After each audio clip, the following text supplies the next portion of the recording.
Well, we've got our work cut out for us today. It's Saturday. Hope everybody's having a great week and a great weekend so far. But it's Saturday. We still got work to do. And I'm on a pond job. And we've got a little bit of pond mulching to do. So it's a lot of, pretty much it's all gum trees. I see a few other little things in here we got to mulch, but it's mostly gum. So let's take a look at what we got. And we'll fire up Little Munchy and get started. All right, got Little Munch, TMC Cancela mulcher head on the Kubota. I love this mulcher head. I have just been, we just ripped through some ponds on that other job, and man, this thing just rips. It's so much nicer to use than that pre-noth. It recovers faster. It's lighter on this machine. The machine's much more well balanced with it being lighter. I love this thing. These teeth are also a lot easier to sharpen too, because they're a little smaller. So loving this thing. If you're interested in getting one like this for your excavator or your skid steer or PTO tractor, again, you can check out my friends over at CCE Equipment. They're a full line dealer of all the TMC products, and they can hook you up with anything you need. There's a link and a phone number in the description below, and you can use the promo code I dig it, and they will hook you up with whatever you need. So here's our little pond, and this is what we got to do. So these trees right here, these gray ones, these are all gum trees. You can see, I see a few other little things in there, some willows and stuff, but this is mostly gums. This side and that side looks like it's getting most of the sunlight, so that's the most overgrown side. The back side and this left side don't look too bad. And then we're going to kind of clean up around this hill right here a little bit too, and then this one too, kind of going back in there. So we've got a good bit of work cut out for us, so that's what we got to do. So what I'm going to do is we'll top these trees, and I'll push the tops over to the bank. We'll grind them up and then grind the cores in place, and that should go pretty well. So let's start knocking this out.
making our way down the left side of or right side of this pond, and I'm going to show you guys how I do a pond. So I've got the cutter face on the left side facing towards the pond, and what I like to do is take the back side of the mulcher, and because these trees are all pretty small, you can just kind of push them over like that, and then the tops fall right here on the ground. I can grind those up in a second. And you're gonna throw stuff into the pond. You cannot basically keep that from happening.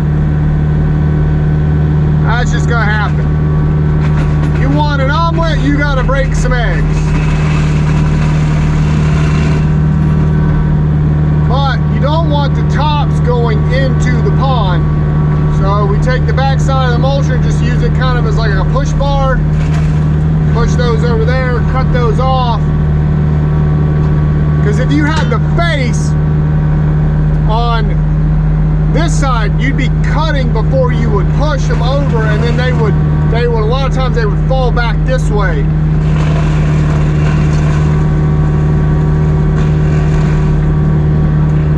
So like that one that's hanging over right there, I would, if the mulcher face was on the right side, I would cut that before I could push it, and it would just fall down onto the pond bank or into the pond, and that's what we don't want.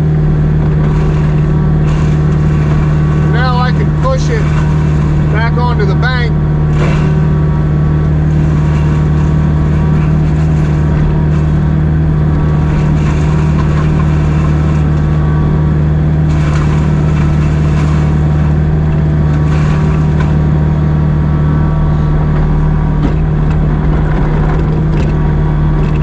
People will say, well, you got mulch going into the pond.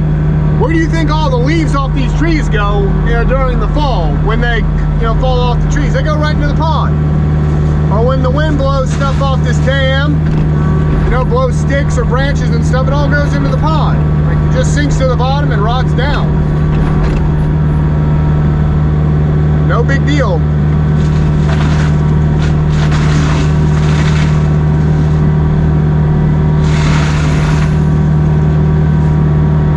This mulcher, dude, it just ripped stuff. That was a water oak right there. Those are pretty tough to mulch, and it just ripped right through it. I love this freaking mulcher, dude. Love it.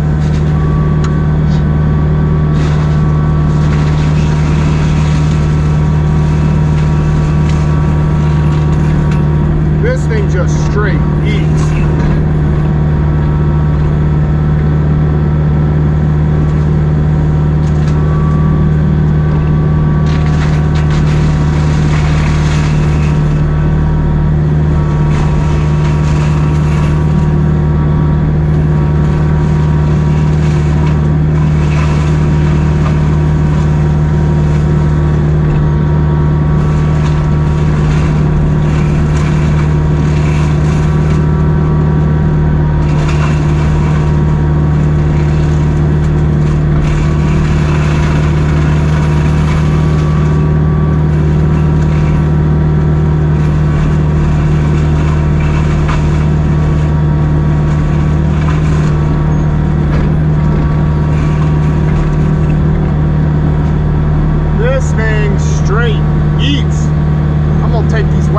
Now, come on, come on.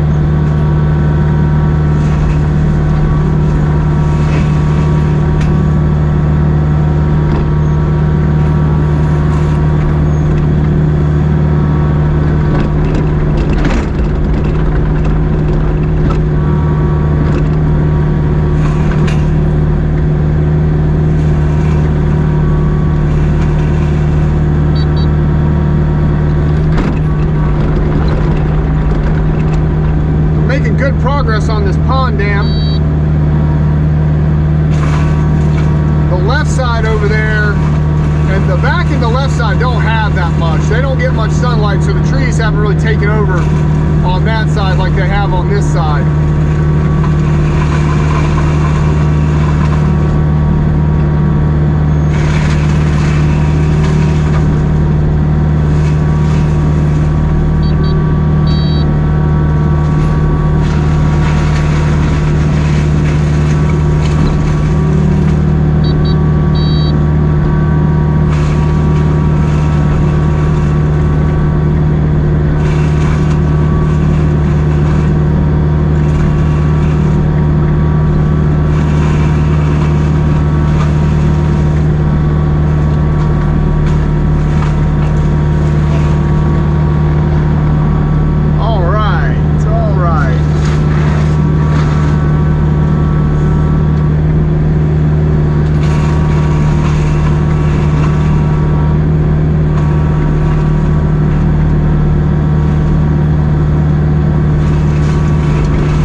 15-inch pine tree probably.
I try to always use the back side of the mulcher, and it just helps out a lot, makes things a lot easier when you're mulching these ponds. So just a little tip, that's how I do it. So let's keep moving this along, and we'll get this pretty close to being done today, and whatever we don't finish today, we'll come back tomorrow and tidy up.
Well, that's the job. We got her done. Looks really good. Man, this thing, the transformation between what we started with and what we've got now is very different. Let's just say that. So that ended up looking good. This was for a developer I've done a bunch of work for. He got this property, and I don't know what they're going to do with it, but he asked me to come out here and clean up the pond and make it look nice, and so they can walk around it. I don't know if they're going to subdivide this field out here and put houses or what they're going to do, but they wanted the pond cleaned up for now. So this looks really good. I'm really happy with the way it turned out, and I think they're going to be super happy. I got some pictures of everything I'm going to send to him, and yeah, this looks really good. I can't believe this whole thing's got a boat ramp. I was wondering what this was, and then once I cleaned it up and started clearing, I was like, oh, it's like where you could like back a trailer down in there and put a boat in, I guess, or walk a boat down in there. So whenever they dug this, and this pond has got to be old. Look at the size of some of these trees that are on. So obviously this is the dirt from when they dug this pond. They piled it up on both sides, and look at the size of some of the pines that are growing out the top, and then that gum tree right there. I mean, those are some big trees. So this pond's probably been here 40 years at least, 30, 20, 30, 40 years, something like that. I'd say maybe longer. I mean, that's a big pine over there. I'd say this thing's been here 30 years. It was probably dug maybe long. Yeah, I'm gonna say at least 30 to 40. I'm gonna guess it's somewhere in that ballpark. It's some gun's been here a while, but I wonder if it was an irrigation pond, maybe possibly for this field or something. Maybe it could have been. Maybe they just dug it for the heck of it. I have no clue, but yep, that turned out nice. So the more and more I have run this TMC, I have absolutely loved it. It just absolutely rips. I have been loving this head, and one of the things I'm really impressed with it is I've got a lot of use on this thing. These teeth have barely worn. They have barely worn at all, and I have a good bit of hours on it now. So they keep their edge very well, and I sharpened them before this job. We had about 6 hours or so on this job, and the other thing I like about this head is it seems to make a lot finer mulch, and or at least a finer mulch a little quicker than the pre-noth as well. I'm wondering if that's because the teeth are a little smaller, and then it's got more breakers in it in the liner than the pre-noth does. So I'm wondering that's playing a different factor into it too. But it seems like it makes, especially with the hardwoods, it seems like it makes a lot finer mulch a lot quicker. So I absolutely love this head. If I didn't, I would tell you guys, because I'm not one to BS anybody, but I absolutely love this head on this size machine. It's just a lot better fit for this size machine than the pre-noth was. So unfortunately, I did not make it out of this job unscathed. This hydraulic line is poking into that thing, and it has finally worn through, and it's seeping hydraulic oil. It's not gushing it, but I did notice some drips on the front of the machine. I was like, where's that coming from? The problem with this line is that it runs underneath the boom and comes out into the block, into the hydraulic block, and I have looked and looked and looked and pulled on that line and tried to wiggle it to see if I can figure out which line it is. I cannot figure out which line it goes to inside that block. So I guess I'm gonna have to go to Kubota and have them pull up the diagram, the schematics, and tell me which line out of the 100 that are in there that one goes to, so I can pull the right one off and try to get it back out of there and feed a new line back through. So that is going to be not fun, I assure you. So I'll deal with that when I get back from the farm show. It's Sunday, so I'm getting out of here. I'm gonna take this thing back to the office, and we will deal with that probably on Monday when I get back, or Tuesday. So all right, well, hope you guys enjoyed the video. I'm gonna wrap this up, and I'm gonna load this thing up and try to get ready to get packed up to go to the farm show. So I will catch you guys on the next one. Bye, everybody.